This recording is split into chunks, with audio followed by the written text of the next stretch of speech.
having an absolutely beautiful day today. So I just wanted to record this quick message to send it out to remind everyone that momentum goes both ways. When we make positive momentum, we feel like we're making progress, we're stacking wins, that's going to continue going.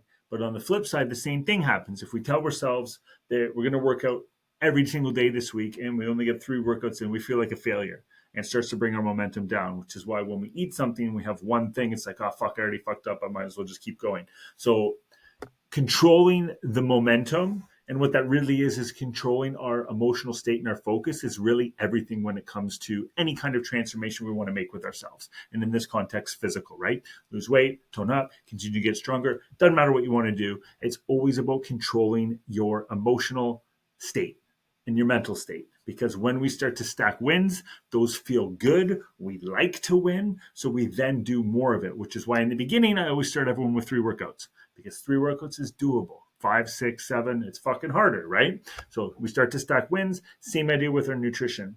So one thing that can start to happen is the longer we go into things, the easier it is for negative things to start to happen, because we're really, really excited in the beginning. 1 week, 2 weeks, 3 weeks, 4 weeks, 10 weeks, however long as it lasts, things feel really good. It's new, it's exciting. We get a dopamine hit, so it's a lot easier to follow through on things. But then when real life starts to pop along, it's a birthday, somebody gets sick, you get sick, something stressful happens at work, you get fired, like a billion different things can happen, and we have a negative feeling.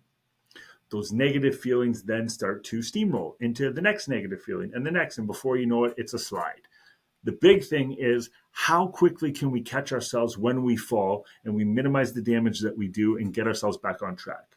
Because it is really ridiculous to think that nothing negative is ever going to happen and we're always going to be in like a zen fucking state 24/7 because we're a monk and, we're greater than this universe. It's not going to happen, right? Like realistically, it's not. There's going to be times when you feel shitty and you're going to fuck up and do things that you shouldn't do that ultimately serve your best self and what you're trying to do with yourself.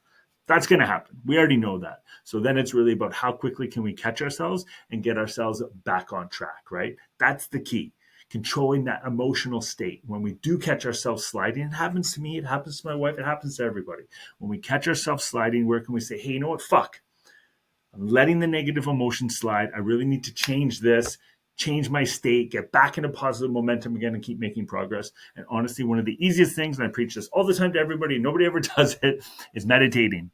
Meditating and going within, specifically with our breath, is such a huge link from our conscious to our subconscious mind.